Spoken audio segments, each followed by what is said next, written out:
Italian Wine Podcast. Chin Chin with Italian wine people.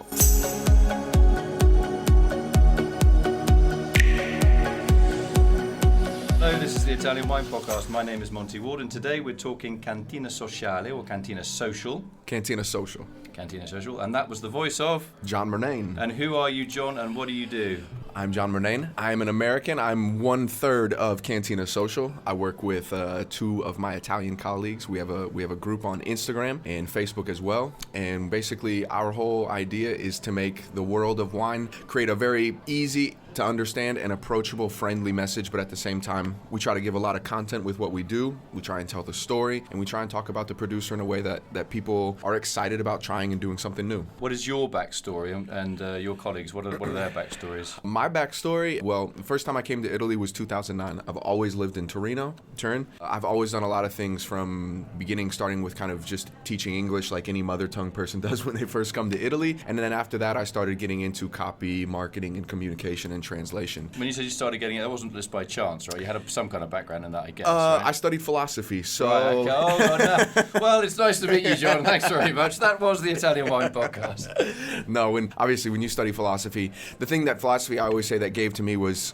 curiosity. Right. It made me really interested in everything. I wanted to always have more of an understanding of something, and in terms of communication and marketing, I love words. So being able to find the right words to tell the right story, that for me is exactly what I love to do. So right, from philosophy, America, Turin, philosophy teaching, what was the next step? I actually worked for a blog, Consorzio di Barbera di Asti Monferrato in Nizza. So you're working for a wine growing region producer group, which is a consortio? Exactly. On their communication strategy? Exactly. I worked with them and I wrote for the blog and I translated an Italian sommelier. From then, I actually wanted to do a post about Barbera di Asti and barbecue. And so Adriano, another member of Cantina Social, he is a pit master and does a lot of things. A pit master. What the hell is a pit master? That's what they call it in Italy when you're actually really good at barbecue. For us, it's normal. For us, it's normal life in America. You know what I mean? But for them, he's a pit master, and he's done a lot of really, really good work in barbecue.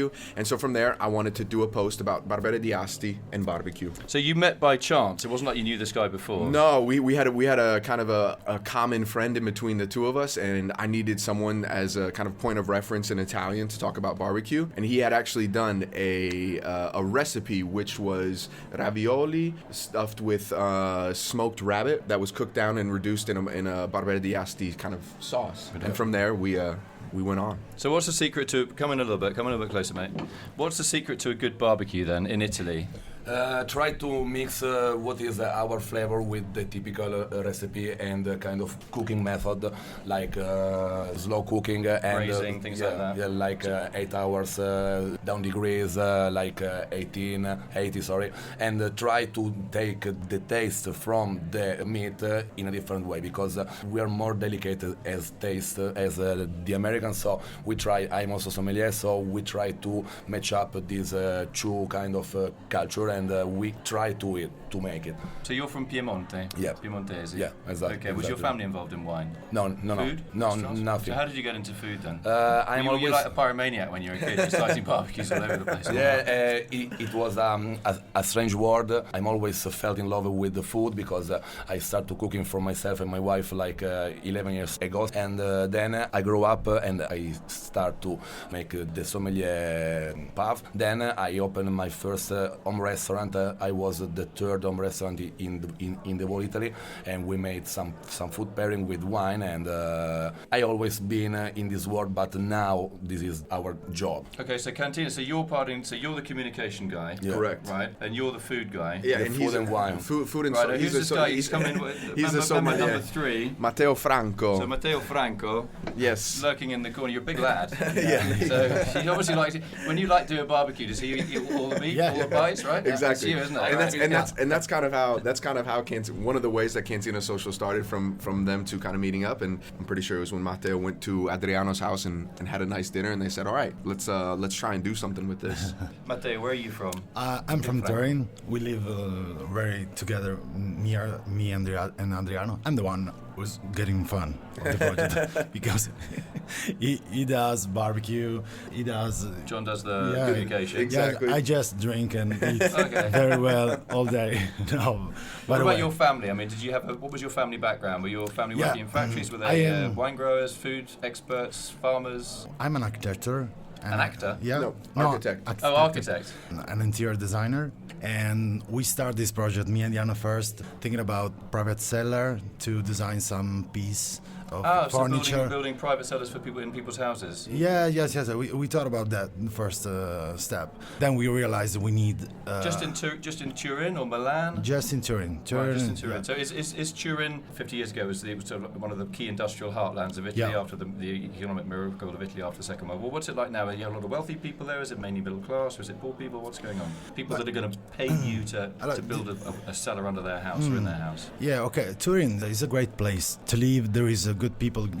It is not like Milan or maybe It's like a small city. a small city. Cozy you know, city. Yeah. And it's really nice to live. And we live outside of Turin, but in 20 minutes we can get everywhere. So in terms of the social media aspect, when you have like billions of followers on Instagram and Facebook, I mean, what are you communicating? Why would I want to follow you on a social media platform, any of you? What are you going to tell me that's different that I don't already know, and how am I going to engage, or how are you going to engage with me? I think that's one thing that we really try and do in terms of communicating the message that the producer, whether it's a producer or a consortium, that they really want to transmit. Consortium just means the growers group. All the wine growers have a consortium where they sort of share costs in terms of publicity and then organising tastings for journalists, that kind of thing. Yep. So what our whole idea is really to be able to take their story and be able to transmit it in a way. Obviously, Instagram, no one's writing a story underneath it. We want to kind of keep it condensed, but at the same time, we want to make it really attractive. So the images are presumably very important. So who's Absolutely. the photographer amongst you? Yeah. Are exactly. you doing it on an iPhone or are you doing it with a proper camera? We tried both. Yeah, we do a little bit of both. Obviously, thanks to technology. Obviously, we don't want to give too much publicity to Apple here, but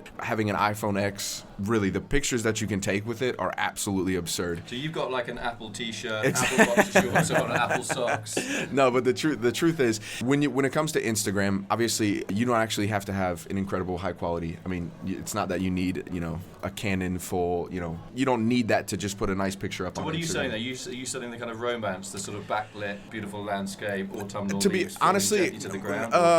honestly, what we try and do is when I said before, we try and give content. That's really what we try and do. From Adriano, who's able to do a proper analysis of a wine, and actually all of this is a learning process for us, learning about the terroir, learning about the regions, learning about the producers, the different varieties of grapes, trying to put all of that stuff really in a short text that, again, we're trying to create interest. We know that the passion for wine is out there, and a lot of people want to know more, and we want to be a point of reference for people to be able to get information. But isn't it, if I was an Italian wine producer, why would I hire you guys and trust you guys to do any kind of form of take any part in my communication strategy? Well, to be honest with you, You don't know why. No, I mean, to be honest, if I was honest, there's a level of, we ask ourselves every day, how did we get here? How did we get to almost 70,000 followers?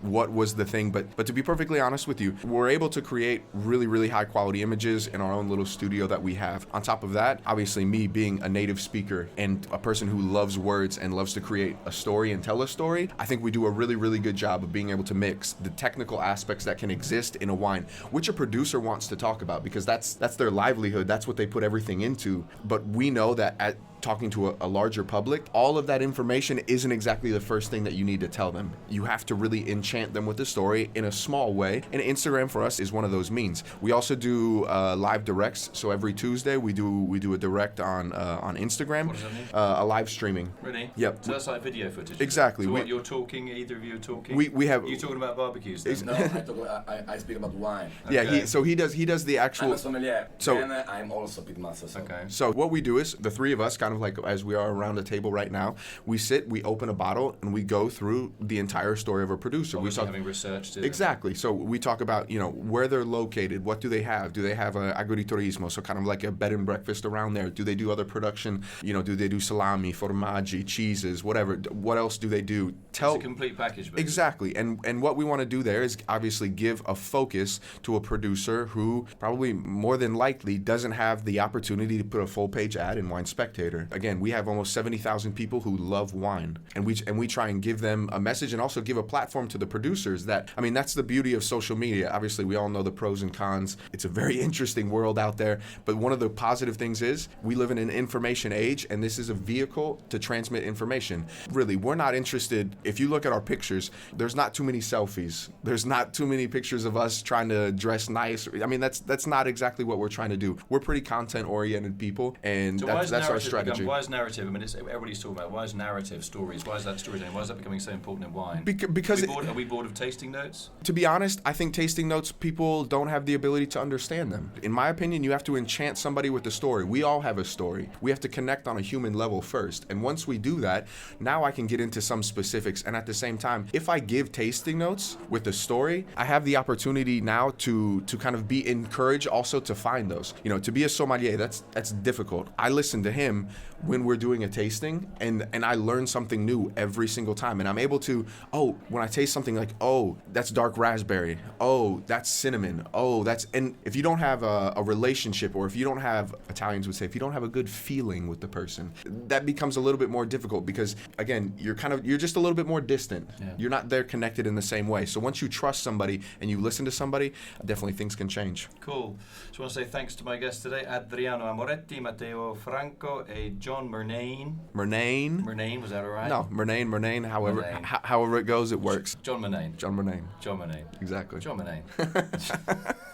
Thanks you guys for coming in. Cantina Social. Yes. Billions of followers on Instagram and Facebook. Good luck, you guys. Thank you very much. We appreciate it. I look forward to having a barbecue. Whenever you want. Hey, by the way, also, since you're in a really nice area too, and they typically have some nice meats, and you guys. They do, Tuscany, yeah. You guys grill quite a bit. Yeah, you don't come to Tuscany if you're vegetarian. Hey, no, we'll come find you, and we'll see if we can have a good time. Cool. Thanks, you guys. Thank you. Nice to meet you. Nice to meet you as well. Thank you. Cheers, mate.